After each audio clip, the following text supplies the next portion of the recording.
Hi guys, and welcome to a new DIY tutorial that will help you save money. In this episode I'll show you how easy it is to add wireless Apple CarPlay, wireless Android Auto, and even screen mirroring to Toyotas equipped with the Touch 2 or Entune 2.0 media system. This upgrade gives you access to your favorite navigation apps, lets you enjoy your favorite music or podcasts, and finally gets rid of that annoying phone holder stuck to your windshield or air vents. The best part is that this product is very affordable, the installation is incredibly simple if you follow this tutorial, and it fully retains the original sound quality and steering wheel controls. So enough talking, let's get started.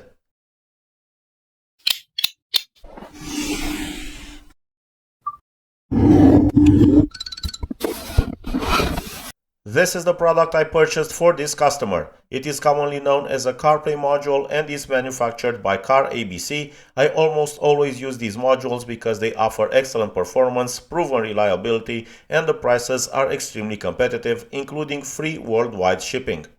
Let me show you how to choose the right product for your vehicle and what the module typically costs. You will find a product link in the description or in the first pinned comment, but you can also go to their official website. After you browse for the specific media unit, check if your car is in the compatibility list. You can then add the product to your cart, and once you reach the checkout page, you can use my 15% discount code TDW15 to buy the module much cheaper. The first thing you'll find inside the box is the user manual, which includes the function descriptions, product information, technical specifications, a wiring diagram, dip switch configuration instructions, and various setup guidelines. Next, we have the module itself. It's a very compact metal box with several ports. On one side we have a video and USB port, a dip switch, which I didn't need to change because this video uses a Panasonic unit, and the CAN power port. On the opposite side we have the Wi-Fi antenna connector, which simply screws into place.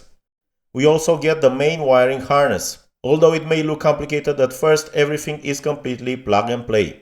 Every connector has a unique pin configuration, making it virtually impossible to connect anything incorrectly. Here we have the second wiring harness, which includes a USB port. You can use it for wired CarPlay or to connect the front camera. And finally, we have the Wi-Fi antenna, which attaches using adhesive tape. That's everything included in the box. Let's move over to the vehicle and begin the installation.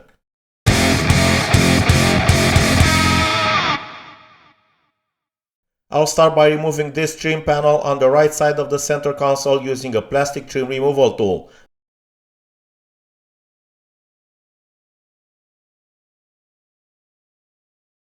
There's no need to remove the air vent on the passenger side. Now I'll unclip the trim on the left side so I can remove the trim surrounding the multimedia unit. These are the retaining clips used to secure both trim pieces. Next, I'll remove the fascia panel surrounding the multimedia unit and climate control panel. Work slowly around the edges and avoid using excessive force to prevent breaking any clips or damaging the trim. These are the mounting clips used to secure this panel. Now we need to remove 4 8mm bolts. 2 are located at the front and 2 are positioned further back. To avoid losing any of the bolts, I use the magnet. During a previous installation on a different car, I dropped one of these bolts and spent nearly an hour searching for it, so I definitely learned my lesson. Once the bolts are removed, the multimedia unit slides out without any issues.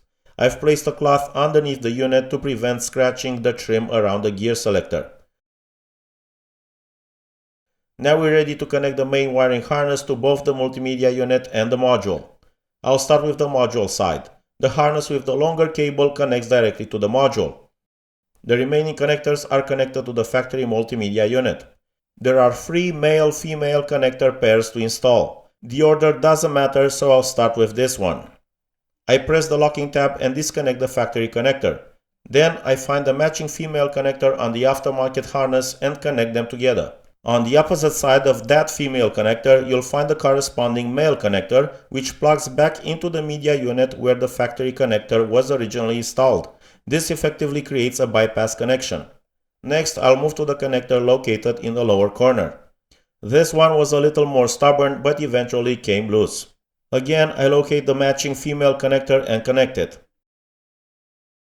Then I insert the male connector from the opposite end into the multimedia unit. Only one connector pair remains and we'll repeat exactly the same procedure.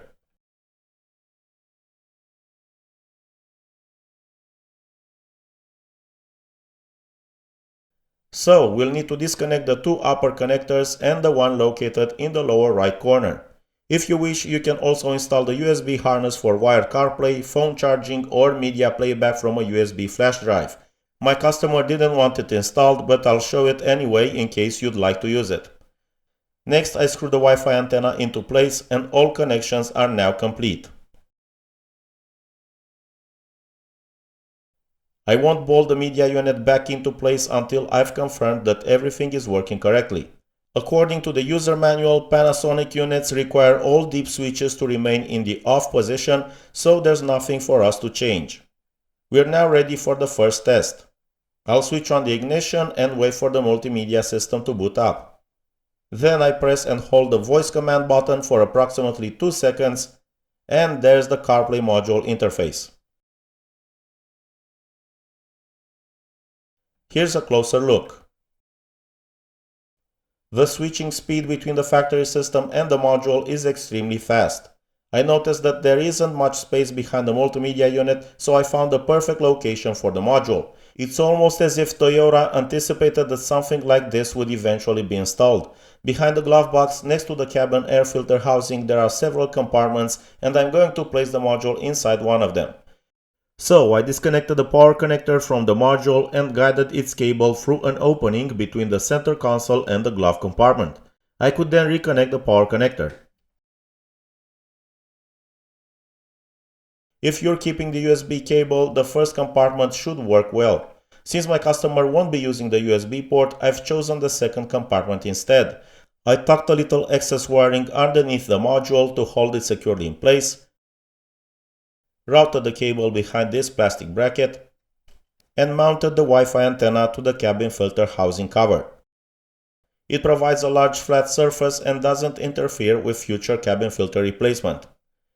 There's also a label on the antenna clearly stating that it should not be mounted on metal surfaces, so this location is ideal. I bundled the excess wiring using the same twist tie that originally secured the harness and tucked everything neatly out of sight. Honestly, it looks like a factory installation. Now I can reinstall the multimedia unit and all trim panels. I won't show the remaining steps because they're simply the reverse of the removal process. Let's move on to the features. First, I'll enter the settings menu to make sure Android Auto and Apple CarPlay are enabled.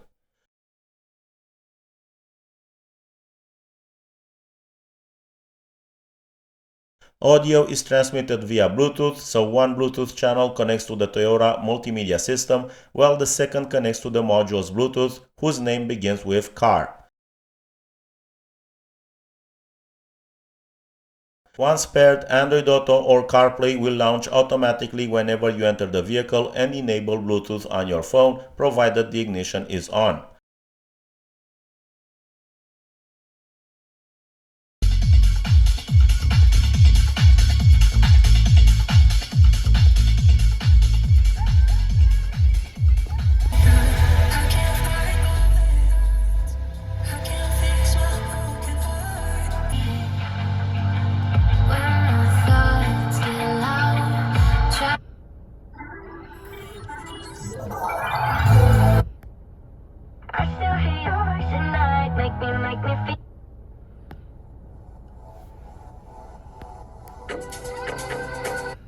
It's a little like food, yeah, that's alright. When I see you, just still my side, I'm sitting.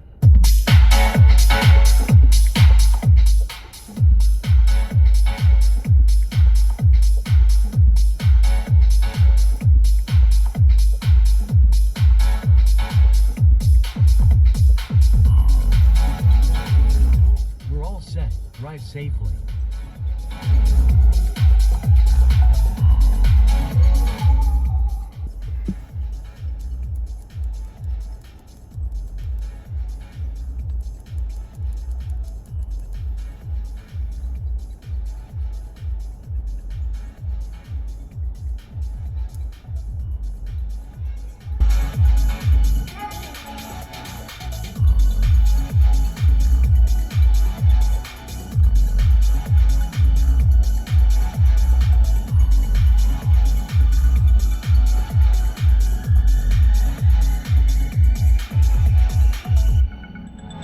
To use screen mirroring, you'll need to enable either Autolink for Android devices or AirPlay for iPhones.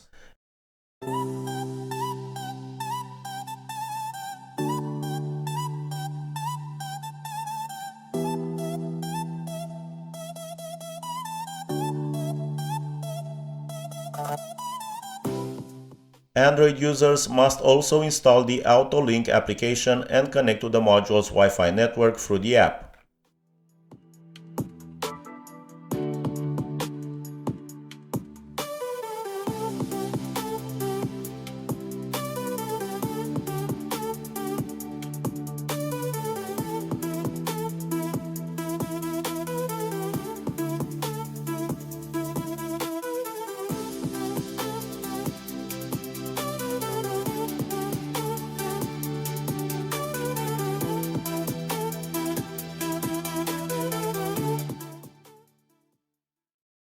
Apple CarPlay connects exactly the same way as Android Auto, while screen mirroring works through AirPlay as mentioned earlier.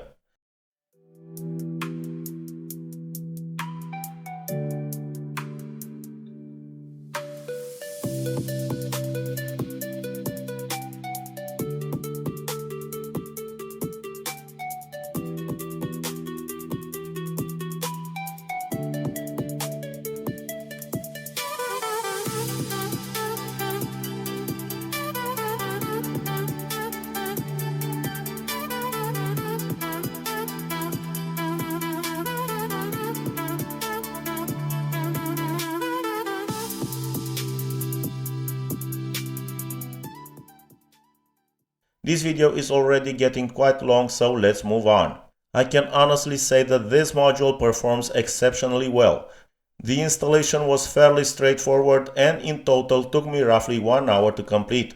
Of course, I've installed quite a few of these modules over the years, but with the help of this tutorial, I believe almost anyone can complete the installation without too much difficulty.